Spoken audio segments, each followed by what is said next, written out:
ईदगाह। क्या पढ़ेंगे? ईदगाह का लेखक मुंशी प्रेमचंद्र। कौन है? मुंशी प्रेमचंद्र महान लेखक और उपन्यासकार हुए। मुंशी प्रेमचंद महान लेखक और उपन्यासकार हुए। वह अपना जीवन बहुत ही गरीबी में बिताया, लेकिन उन्होंने जो उपन्यास लिखा जिसमें प्रमुख है गबन, कर्मभूमि, कफन आदि। मुंशी प्रेमचंद्र के उपन्यास काफी चर्चित है और ये महान साहित्यकार के गिनती में आता है। उन्होंने ही ईदगाह नामक कहानी को लिखा था।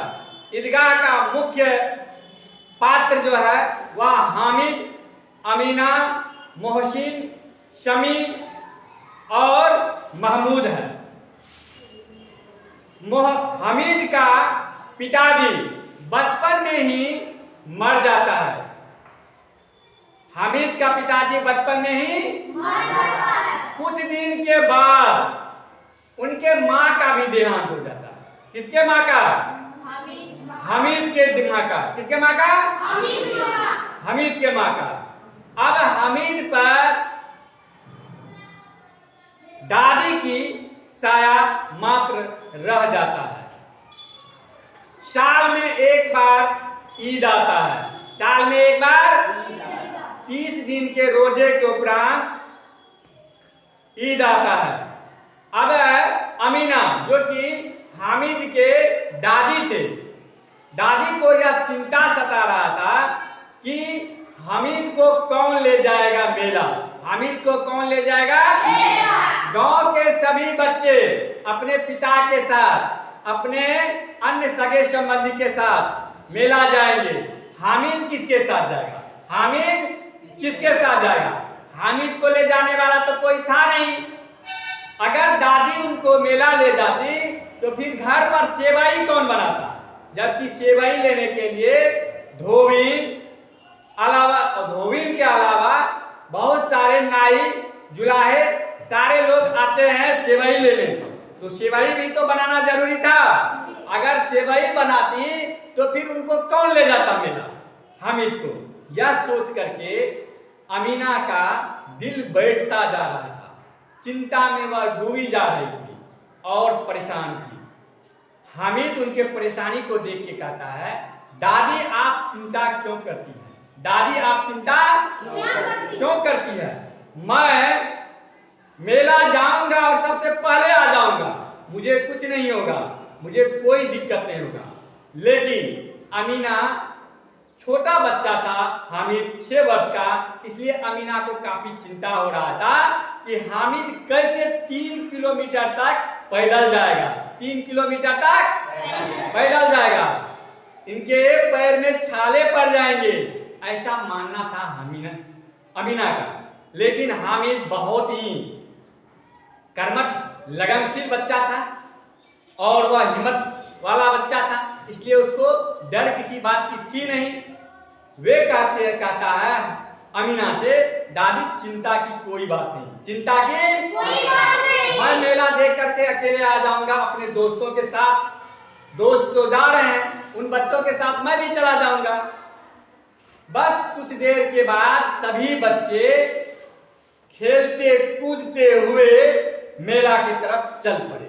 रास्ते में आम का बगीचा था, उस पर कुछ बच्चे पत्थर फेंक रहे थे तो माली गाली दे रही थी। माली क्या करने लगी?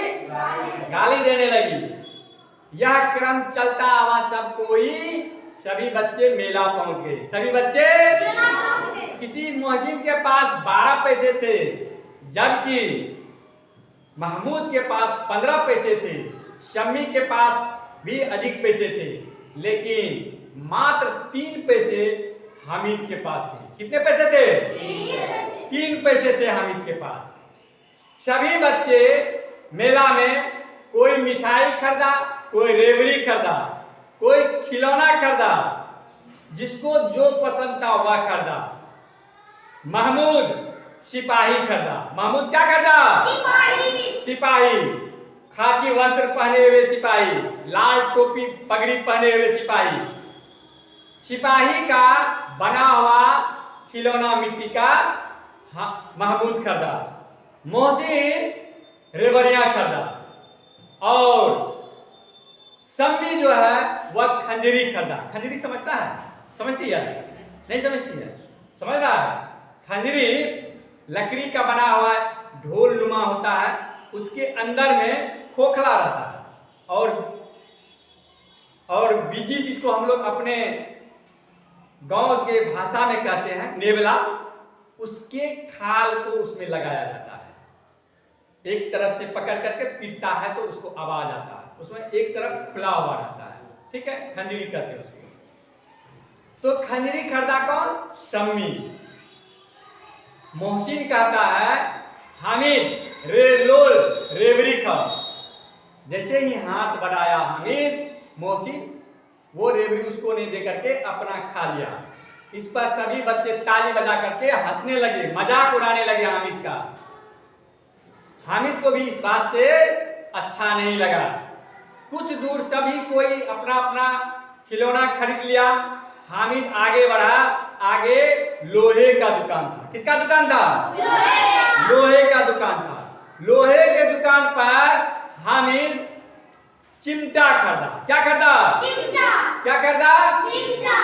अब सभी बच्चे अपने अपने खिलौने को लेकर के बड़ी खुश थे, खेल रहे थे।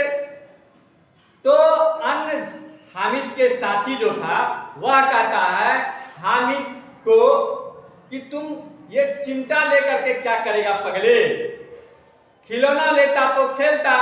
तो हामिद कहता है अगर मैं इस चिमटे को कंधे पर लूं तो ये बंदूक हो जाता है। क्या हो जाता है?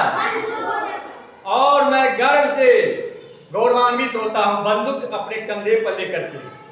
अगर मैं इस चिमटे से तुम्हारे खिलौने पर दे मारूं तो तुम लोगों का खिलौना चकनाचूर हो जाएगा। तुम लोगों का खिलौना चकनाचूर हो जाएगा। और अगर दादी को दूं तो इस चिमटे से वह रोटी बना सकती है। इस चिमटे से वह और उनका हाथ जलने से बच सकता है।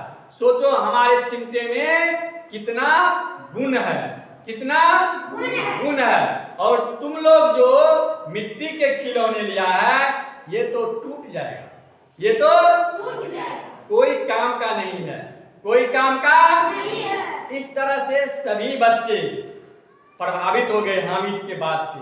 सभी बच्चे हामिद के बात से प्रभावित हो गए। सभी बच्चे ने प्रस्ताव रखा। क्या प्रस्ताव रखा?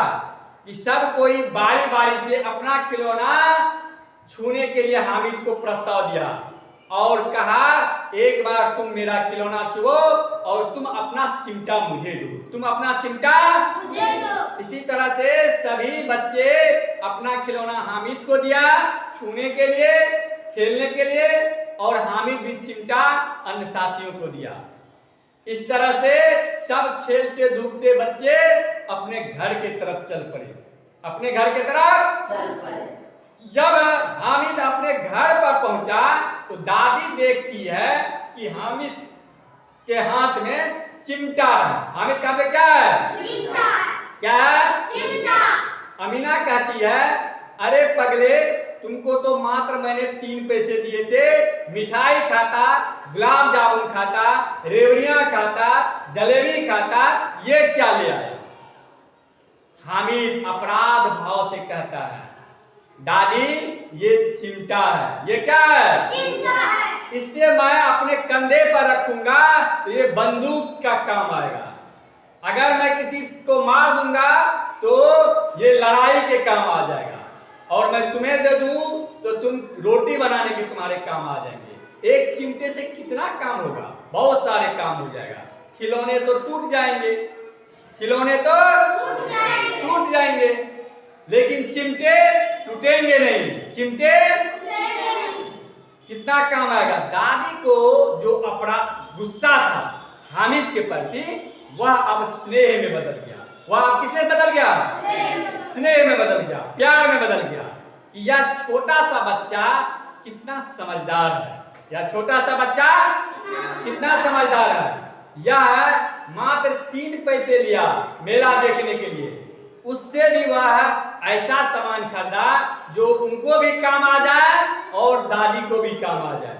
और इस तरह से ईदगाह एक गरीब बच्चे के समझदारी, लगन, धैर्य और उसके सोचने समझने के तरीके को बताता है। अर्थात इस कहानी से हमें यह सीख मिलती है कि हमें विपरीत परिस्थिति में भी उत्तम व्यवहार, अच्छी सोच समझ और रणनीति के साथ काम करना चाहिए। अच्छी रणनीति के साथ काम करना चाहिए और धन को सदुपयोग करने, अच्छे कामों में सदुपयोग करना चाहिए। यही शिक्षा मिली। कैसा लगा कहानी?